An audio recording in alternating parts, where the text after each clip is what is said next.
I think looks do matter. I mean, at the end of the day, you've got to be drawn to it. It's a bit like, you know, marrying somebody. I mean, we all like to think that we're marrying just for personality, and that's important, but you need that initial attraction in the first place. I really think Audi have nailed this TTS. It is the most beautiful and distilled combination of practical function and emotional function.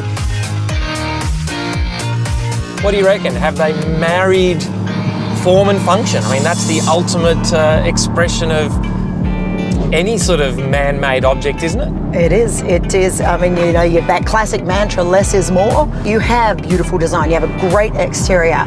But at the end of the day, you've got a car that really has your back.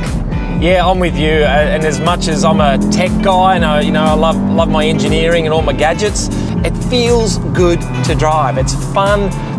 It goes incredibly well, and every time you start it up, there's this little buzz that occurs. I was really excited to get a hold of the latest Audi TTS because I'd been a huge fan of the original TT. I was looking for some of the signature design of the old one. I found a bit, I lost a little bit because I really wanted the concentric rings on the shifter in the middle, but apart from that, I was really, really satisfied with what I got because really it's an even simpler, more pure iteration of an iconic car. When you open that car up, it feels incredibly good to drive. It's as simple as that. It is a sports car at the end of the day. We've got 4-cylinder, 2-litre turbo engine, 210 kilowatts, 380 Newton meters, so plenty of urge, and to the point that this car goes from 0 to 100 in 4.7 seconds. And I've just looked in the rear vision mirror there, and there's that little wing that you can actually pop up and down, so you've got the ability to put it up and down should you wish.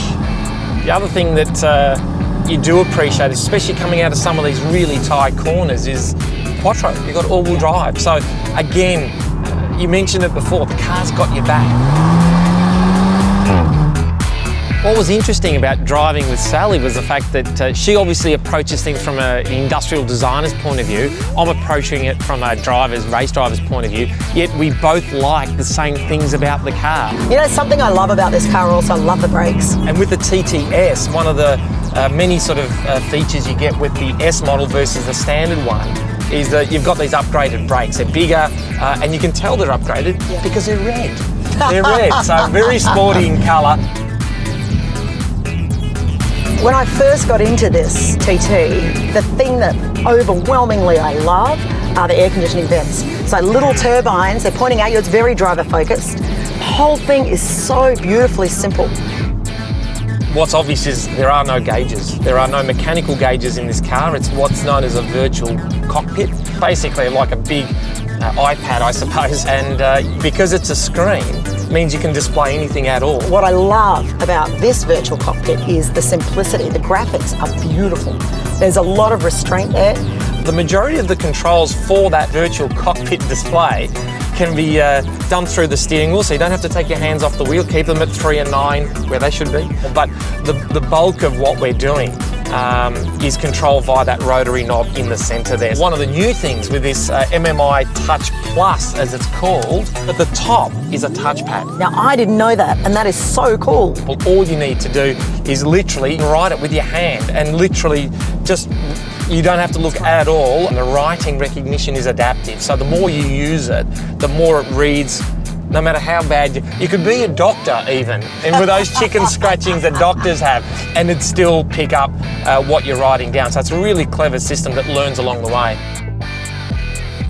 So in keeping with that sort of minimalist feel, one of the things you can do, rather than having to look around at all the buttons, you can actually use the voice speech dialogue system. So it's your own little personal assistant in the car. Press the button, and of course all you need to do is just talk naturally. That's great. Even with the Aussie truncated ends, right. They can just talk about driving and stuff and things and that, and it'll just pick it up. I do like lane assist, but I can't stand it when something's beeping at me and screaming at me and going, what are you doing? The lane assist on that TTS is very subtle. So again, it's all the fundamentals of a true sports car are here, but it still feels good to drive. It still sounds great, and when you want it to, there it is. It's really quite fast. Exactly right. The driving experience for me was fantastic because the car can pull over 1G laterally, so it's always good fun for me. I loved it. Love the TTS. Love driving with Steve. Altogether, fantastic drive.